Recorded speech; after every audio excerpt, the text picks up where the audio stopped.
So it's a real pleasure to be here, and I'll get my colleagues to introduce themselves properly in a second, but Luca's a venture investor specialized in the metaverse and digital sports and games and so on. Fred runs Skin Ups, which is an amazing digital fashion business. Full disclosure, I'm also invested in that. And Rebecca is CEO and co-founder of Lamina, which is, for those who don't know, is Neil Stephenson's open metaverse platform. We'll hear more about that in a second. I'm a tech entrepreneur of 30 years now.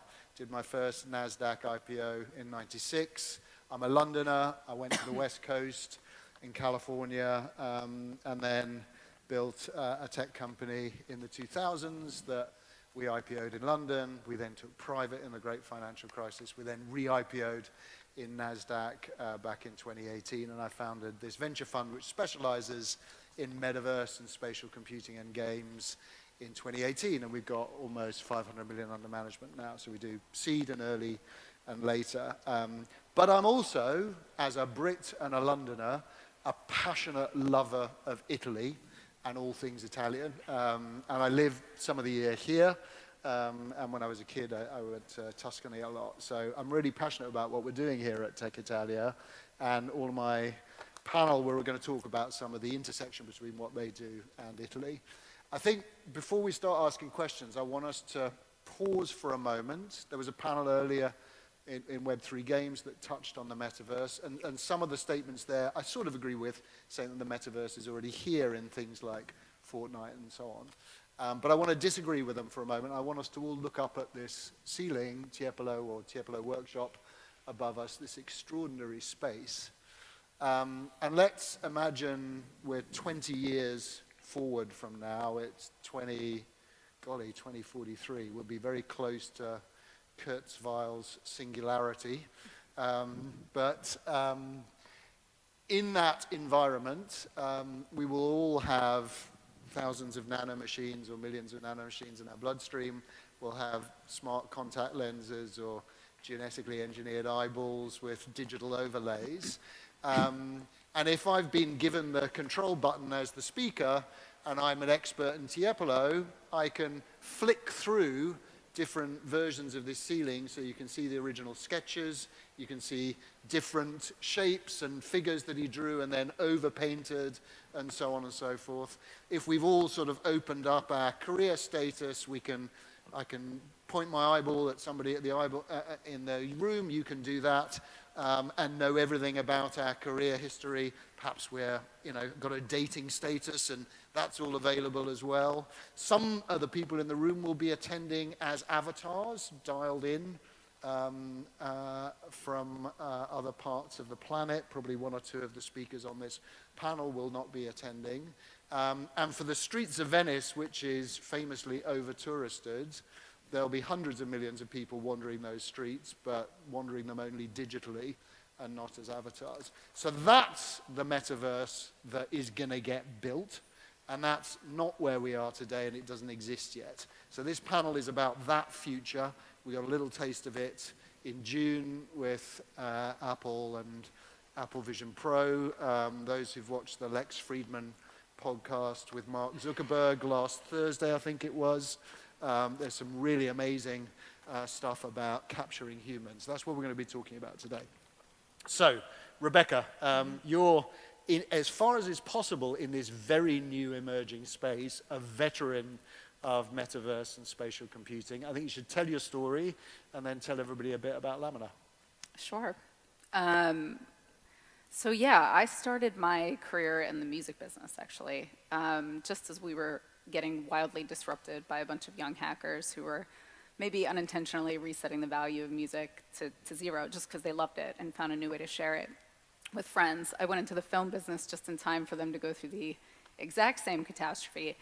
And then I started going sort of more into the tech side, seeing where things were going. So how is all of the content that I love going to evolve with the new technology that's out there? Or are we just going to have our fate handed to us?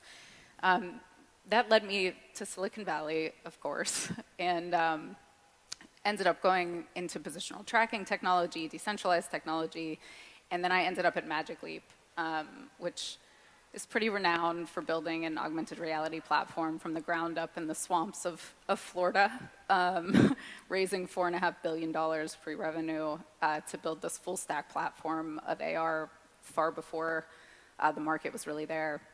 And that was really transformational for me in terms of really understanding how this full tech stack that was going to support the vision that you're talking about was actually going to come to life and what was standing in the way of it. I led their studios group for 4 years, so developed their whole slate of launch applications for AR, of course, in collaboration with a ton of wonderful people. And then when we made the switch to enterprise, because obviously the market wasn't there, you built this headset, which was basically a Ferrari, and no one knew how to use it. So you had a bunch of that tech sort of sitting there. It was over-engineered a bit. And there was no road, No. and no traffic directions or anything, yeah. No, and Timing is everything in tech investing, obviously. truly, yeah. And I mean, I think to the point about Apple, like one of the things that they do so well is they wait for the PC companies and for some of the early technologists to like make a bunch of things in a way that's pretty clunky, but also educate the market, which is a critical component. And then they come in once everybody's made all those terrible UX mistakes and everything, and they offer something much more beautiful and easy to consume, and then a really elegant transition to a new paradigm, which is what they're great at. But I also, after Magic Leap made their pivot towards enterprise, I led the redesign of the operating system for Magic Leap 2, which was really, really helpful in understanding what stood in the way of adoption. Afterwards, I went to Madison Square Garden Sphere project, which just launched in Las Vegas. You might be familiar with it. It opened with a U2 residency, outfitted to high heaven with all of the most phenomenal technology that you can imagine, just learning how to make content for it. And I was there talking to Neil, who I had worked closely with at Magic Leap, about maybe adapting some of his IP for that venue, because it just felt like the perfect format to merge this sort of digital and physical world. And he was out on tour for Termination Shock, I remember at the time. And I said, hey, how's it going? And he said, well, you know, I'm out here and I'm touring for my new book, which was about climate. And everyone keeps asking me if Mark Zuckerberg called me and asked me if he could use the word meta when he renamed the company, because obviously Neil was the originator of Metaverse. And he's like, and of course he didn't. So I figure I have one choice or another, which is that I can either keep traveling the world and telling everyone what's wrong with the way that the metaverse is being built out, or I can take a crack at it myself. And obviously we chose the latter, and he asked me to come run it. It's brilliant. It's a brilliant story. And for those who don't know, I mean, many people will know this, and it'll be OTOs, but some won't. Neil Stephenson is a legendary, living legend, still young, sci-fi author and futurologist who wrote the book Snow Crash. I think I read it in 1992 when it came out. Very much informed my career. We've named our fund Hero after the lead character in that book. Obviously, also when you start a business, you're a hero. But he's been a visionary across 20-something novels now of all sorts of different categories of tech, of which this is one piece, and much of the AR future has appeared in some of his more recent novels, and a post-human future where you upload your consciousness into the cloud and live a life beyond your organic death is something he's also recently written about. Yeah. You're not working on that in Lamina, I don't think. No. So tell us a bit more about Lamina. I mean, the world is full of L1s and L2s, so blockchains to hold NFTs to process payments and transactions and identity and so on. I'm old enough to remember the first iterations of the internet with Mosaic and Netscape, the early browsers, and Friendster and MySpace, the early social networks, and AOL and so on, most of which has gone and been replaced by newer stuff. I think our thesis when we got interested in what you guys were doing was there's a similar opportunity in metaverse platforms on the blockchain. Yeah. Yeah, so just the basics. Lamina One is a blockchain-based platform that is stitching together a bunch of protocols and creator tools to make it really easy to enable independent content distribution and monetization. Neil is an IP holder himself and one of the greatest storytellers of all time. I mean, there is a joke about, I think there's been more money spent on Sand Hill Road trying to recreate the vision that he laid out 30 years ago than any other pitch. he's an IP holder himself and saw this world where, the tools to be able to really self-publish and distribute and monetize were starting to really come online. But they weren't particularly usable. And historically, creators have gotten pretty well screwed by a lot of the big labels and studios and sort of centralized corporations that are out there. And now you add to that the mega platforms on the tech side. And if you think about just the power and the data that Apple and Amazon and even Netflix and Meta are amassing about you, and as it becomes more and more immersive, that's even more and more personal, right? Like that they're inside of your home. I remember having this conversation with the Disney Imagineering team, about our point cloud data. You, I think you've been calling Alexa, Rebecca. I'm curious what she had to say. I think it's Alexa. It says Amazon Prime offer. That is Alexa. Oh my Yeah. God, that was like the best thing that could have just happened. Talking about data, there you go. That was kismet, 'Cause absolute kismet. You just mentioned her, and she was actually listening. That was Yes, really you spooky. guys, We didn't plan that. It was like case in point. I swear to God, I did not plan that. But when you think about this, the amount of data that they're taking from your room and biometrics and everything that we're using to log in, it just started, this is pretty concerning, right? They used to be about distribution, but now it's not just distribution and software, it's the platform and the hardware, it's the payment ecosystem. They're the creators now as well. And all of this is sort of stitched together in a way that's almost invisible to most people. And that's a scary place to be. So we felt there was a huge opportunity, not just for independent games, but film and music to create an independent content platform. And software code. Yes. So GitHub, some of the things we particularly like. Yeah. Making sure code creators of open source projects get paid. Yes, get paid, yeah. I mean, creator royalties is a huge part of it. And I just think what's available now with this, the protocols themselves that we found were like, they're features, they're products. But like, to get people to use them in mass adoption, like they need to be kind of smoothly integrated into a platform that's easily usable so creators can focus on what they're good at.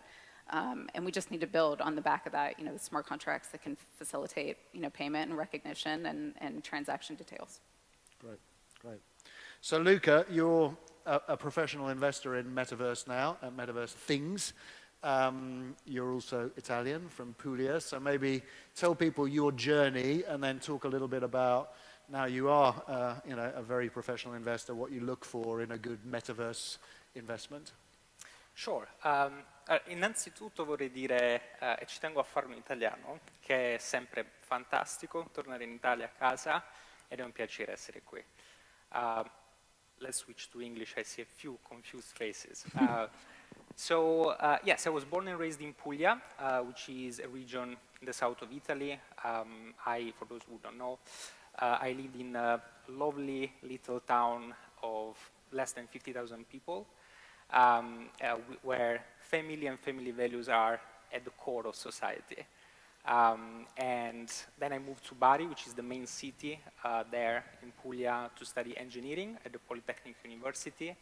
And that was extremely formative. That's where I gained hard skills. I believe that Italian education system is one of the best for what I could see later.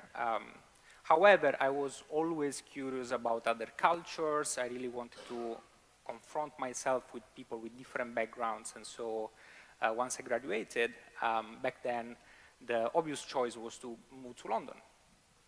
And so I did. I went there. Initially, I had to learn English because I couldn't communicate. That took 2-3 months, and then I enrolled at Westminster Business School, where I studied a master in management. And it was just mind-blowing. I mean, it was an incredible experience. In my course alone, there were more than 100 nationalities. And so it was just incredible. I learned a lot there. And after that, my professional career started. I had an experience with EF, which is one, if not the biggest learning institution in the world. I grew to become director of sales and marketing. However, I felt always an analyst at heart, and I loved and still love tech. And so I moved to a tech company that works within the virtual sports area. It's one of the categories of products that they covered back then. And I became a market analyst and then a business analyst. And I worked on many, many projects which went really well. And then 5 years ago, the journey with Hero started, and now I'm lucky enough to be working and invest, of course, in those people that build our futures. In terms of what we look for when we look at companies, well, there are three main things, three main criteria that we look at. The first one is the team. Of course, it has to be a great team, people with founders with passion, determined to build something really big. Specifically, we look for three distinct aspects, which is creativity, technology, skills, but also business, very important for VCs. We also look at the moat, so how is this company protectable? What is their USP? Is it something that is future-proof? Really important. But we also look at scalability. At the end of the day, eventually our work is to return money to our own investors, and therefore it has to be something that can really scale, that can be used or played. In our case, since one of the pillars of our fund is video games, it has to be something that is played by a huge audience. So that's what we look for. That's great. Fred, maybe introduce yourself and talk a bit about SkinUps. I mean, one of those visions I talked about, obviously all these avatars, some of them here in person, some of them here digitally. People are going to want to look good, and we're in the home of probably the second of the two great fashion creator markets, France and Italy here. Talk about fashion in the metaverse. What does that even mean? I'll start from today, actually. So I'm co-founder of SkinUps, which is on a mission to elevate your virtual style and to level up your skin. And what we're doing is we're connecting brands with games, and then gamers and their data back to brands. And the journey that's led me here, I've started, actually this is to bring it to Italy for a moment, this is the second most beautiful room I've ever spoken in Italy. School age, I spoke at the Italian Senate on renewable energy, and I was obsessed with energy, brought me through engineering, brought me into technology, but eventually ended up as an equity research analyst in luxury goods for close to a decade, covering some fantastic brands involved in the IPO of Moncler, of Moleskine, of Ferrari, and really developed a huge passion and understanding of these brands, but also a massive excitement, because it became incredibly clear to me that these brands were much more powerful than just the physical environment in which they lived in, and needed to go a lot further than just having a 250 store footprint. And I got very excited about the future and where these brands were going to be able to travel next. I also got itchy feet. I think everybody in this room is hands-on active builder, and I thought it was important not to be on the outside throwing stones. It was important to be on the inside building. So wanted to make the switch. It wasn't until I connected with Luke and people around the sort of the center of this opportunity that we saw an opportunity and a team that could be pulled together. And so what led to really me seeing the way in which SkinUps could realize this opportunity was the mixture of bringing together very experienced fashion veterans, including a visual director who comes from the Gucci group, games publishing veterans from West Coast US, deep technologists, and then also a 3D atelier in Rome that we work closely with. And so seeing the team there led us to go, this is how we can take on this opportunity. This opportunity that we see is, of course, today, right now, close to 50 billion being spent on game skins and cosmetics in games. So I think one of the big challenges, and comes back to this, I mean, connects with the earlier panel we had. There was a real discussion there about interoperability, and I think the gist of the panel, quite true, is there is almost no interoperability between game environments today, partly for practical reasons, graphics, different code, and so on and so forth, also for economic reasons. The future I described in 20 years' time will be seamlessly interoperable. There are metaverse interoperability foundation, some of them Web 2, some of them Web 3. Talk a little bit about that in the context of Lamina, but also the wider ecosystem and what you see happening there, Rebecca. Yeah, I mean, we went deep diving on interoperability for the first, I'd say, six months and did some analysis, and we're like, I've worked on double-sided markets a bunch, and so I was like, oh, it's going to be really hard if we have to like convince game designers to build their games in a fundamentally different way, because creatives and storytellers, like they're trying to tell their own story, so trying to carve out a little space to like allow someone else's creative vision to come into yours and fit in a way that feels organic is odd. So we took a really big step back and said, what does interoperability mean on the whole? And if I think about, like, I always give the example of Taylor Swift because she's like an economy in and unto herself. But there's a million different ways that I action against my interests or my values every single day. And right now I have to do that across a very fragmented mobile app ecosystem. And so between that app ecosystem and, let's say, like my credit card statement, that's probably the best diary of how I action consistently against a set of values every single day. And yet that's not available to me in a comprehensive profile anywhere. And it's not available to people who might want to incentivize me in a comprehensive profile anywhere. So one of the things we were thinking about is, couldn't interoperability just be an exchange of value and the fluid movement of my identity and my assets through an ecosystem of applications? And I think that's a much more kind of near-term way of thinking about interoperability. Yeah. Identity traveling through that ecosystem, but in the case of Lamina and many of the other on-chain approaches, the data being owned by you as the consumer, not by Meta. I was having a breakfast a couple of days ago with a guy who's an old friend who's now number 3 at Meta, and he was talking about, this was just after their Quest 3 announcement, and there was lots of excitement about what's coming with Quest 3. But he was talking about the Luxottica glasses. And there's a new edition of those just launching or just launched. And he's saying, we think that's in a way sort of stealthily much more interesting, potentially, because it's much wider market addressable. Anybody can buy them, they're quite cheap. But it connects with the AI assistant. They're going to plug into that thing. You can talk to it. It'll give you all this feedback. It'll give you overlays through the glasses. Sounds pretty exciting. I don't know if we've got any Luxottica in the room, but obviously that's a big Italian partnership with Meta.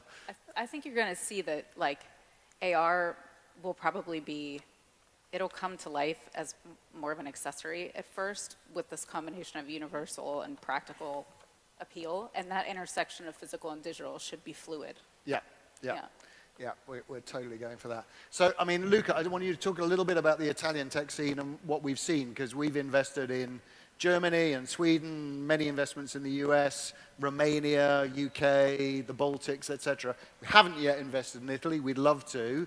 Talk about some of the things we'd like to see and some of the challenges we've seen. Sure.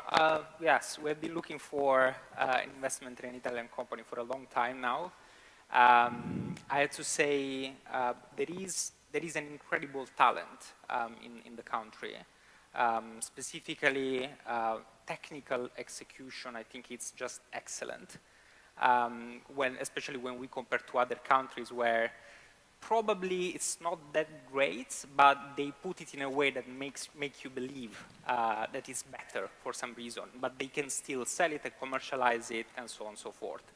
So I really believe that technical capabilities are just unbelievable here.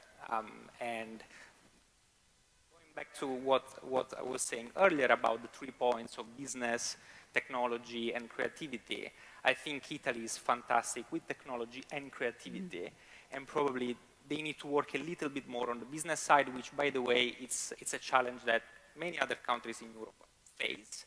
And that's because I believe the presence of the UK and US business is so big, and they are so prepared for that put everybody else in the shade, not in a good way, obviously, but there is some work to do. there.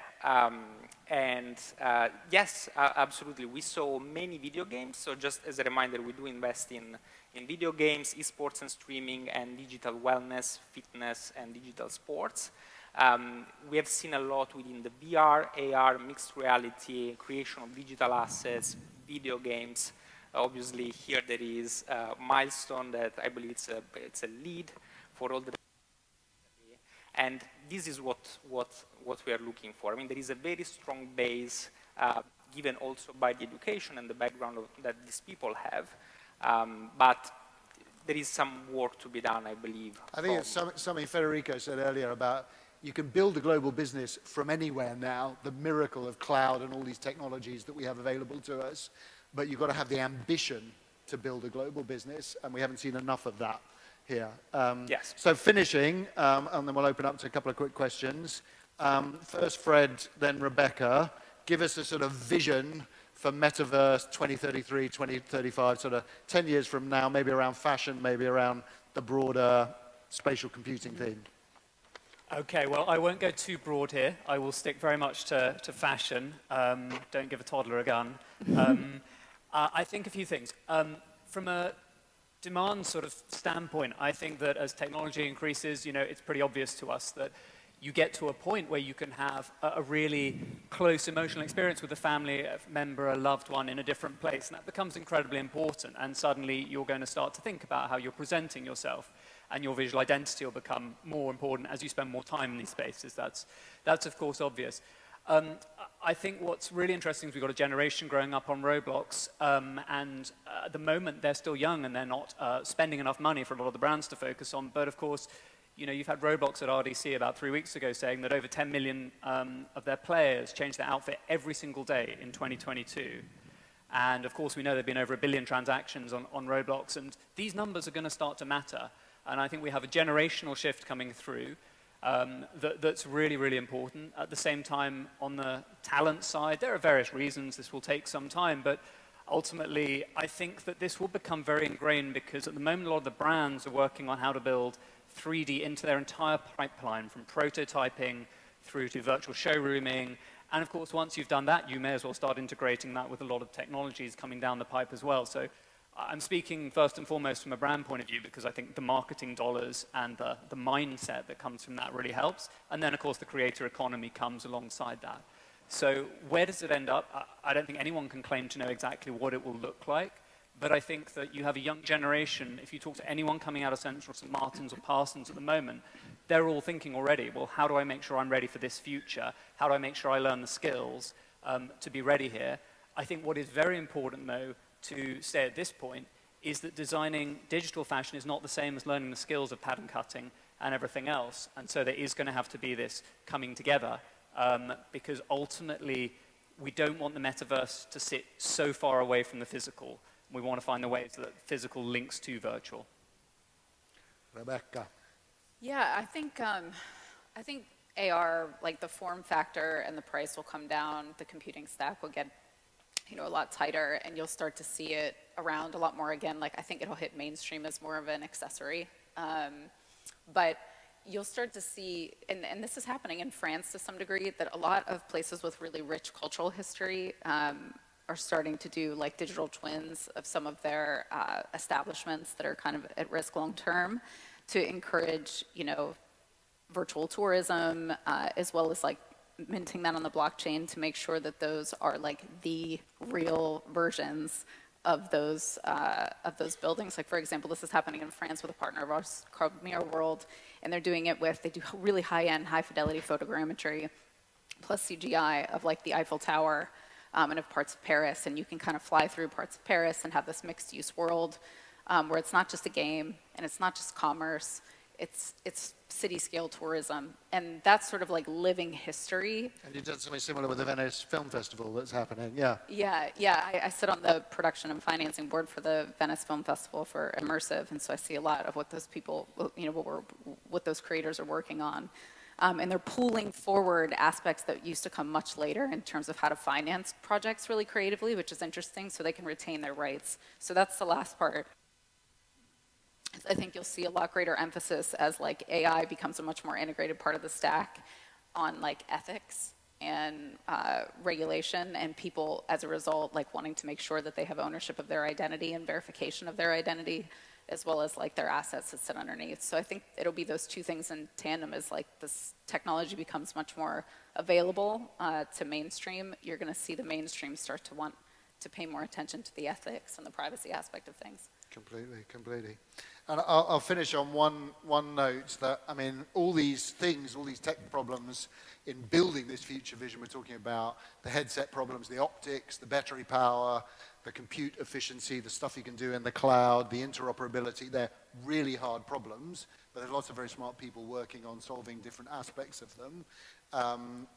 There's a piece of data I saw a few months ago, which is from inside Meta, which is, I mean, this is VR specifically, but it's usage data on VR by age cohort. And most of us in this room, many will have some kind of VR headset, which we've probably used a few times and then gathers dust once you've played a bit of Beat Saber or, you know, tackled Darth Vader with a lightsaber or whatever. The kids are using this stuff all the time. And this incredible chart, age 15, 14, 13, they've just taken it down to 10. They're using it more and more frequently. And at age 13, they're using it kind of 4 to 5 times a week for an hour to 2 hours a session. So there's a Gen Alpha cohort coming through, just like Gen Z is natively mobile. There's a cohort coming through who are going to be natively mixed reality, natively metaverse, and that's a scary thing and an exciting thing. Those are people who are going to have to be half the population in 20 years' time. One thing to say on that too, Luke, is just that Roblox, you brought up Roblox, like the most popular games on Roblox are built by kids that are 12 to 16 years old. Yeah. And I think like they get maybe 25% of the revenue. I might be wrong on that, but it varies. But very little. Yeah. But very little, right? And you think about what that means as a business. Like you have a bunch of kids that are building these incredible games that are driving the platform, and they make so little in return from it because they're learning to code. Yeah. So I think like, you know, it's just an important thing to kind of recognize the trends. So I think we're pretty much bang on time. I don't know if do you want a couple of questions, Gabriel, or? Yeah.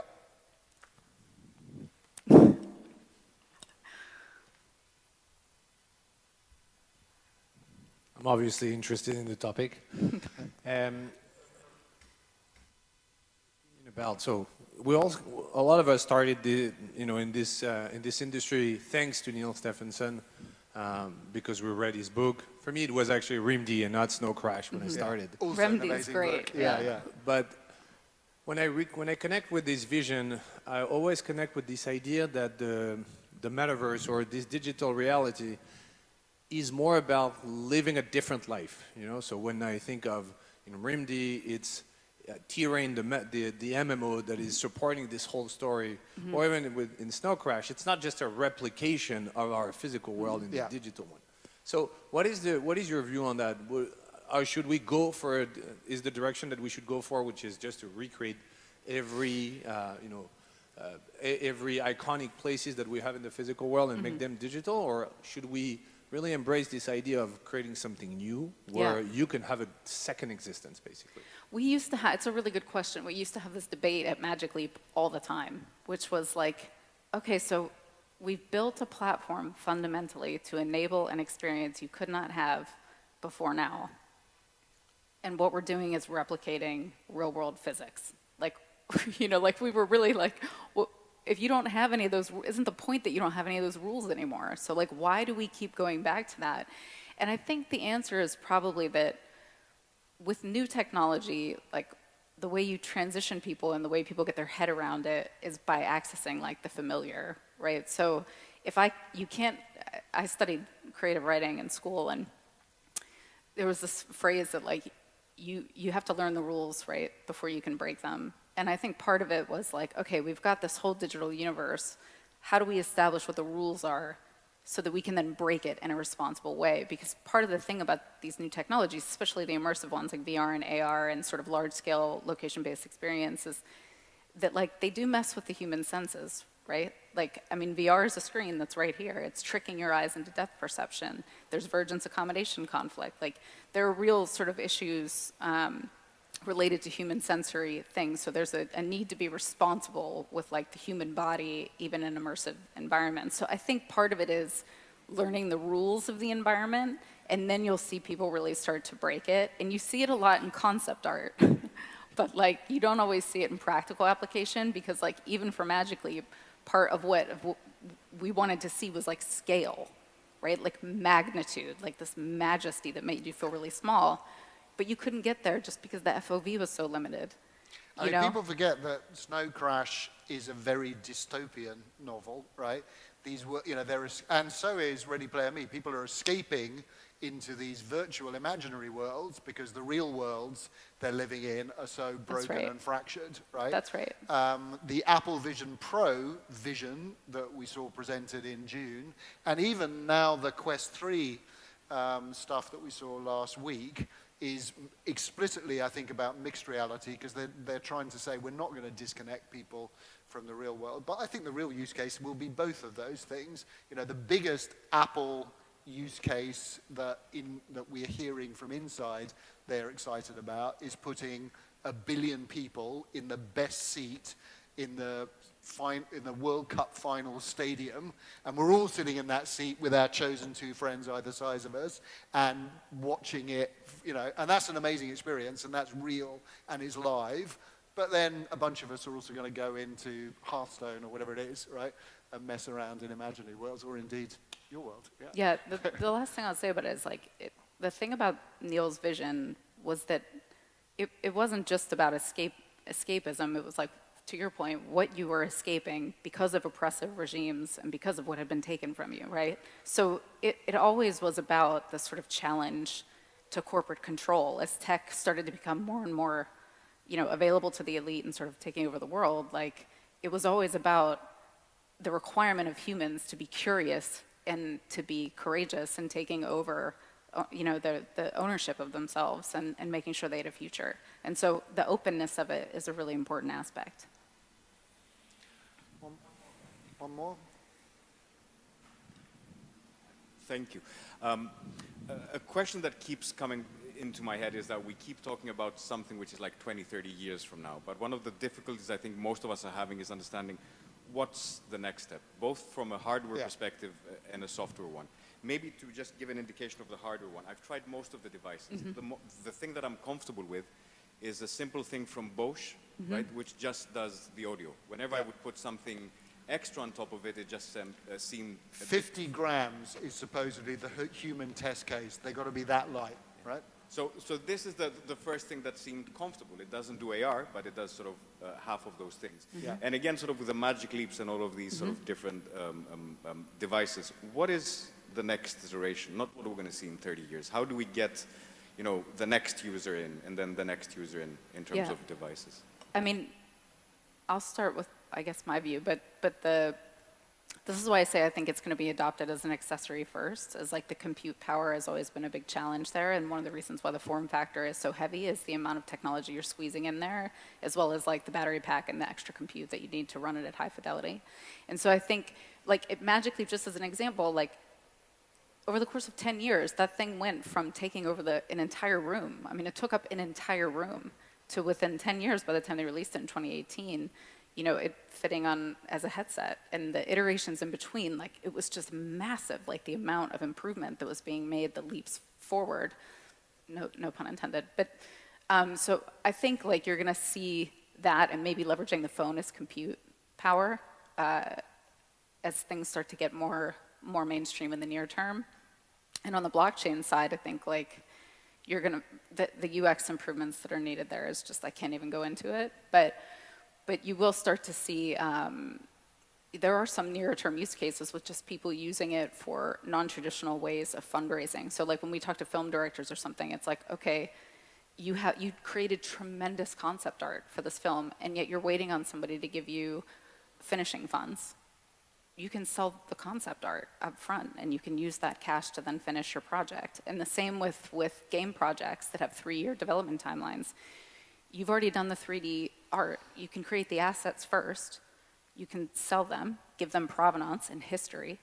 And then when the immersive world is ready over the course of the few years, you can sort of slide those characters in there. So I think it's about changing the model fundamentally. So you'll see some of those iterative steps to just change the model of how we make things for these new platforms. I mean, the mobile app ecosystem is now trillions, and the iPhone launched in 2007, and I remember looking at it, and it was unusable, I thought, as a BlackBerry user, as most of us were at that point in time. We didn't get the App Store until 2 years later. This stuff is very new.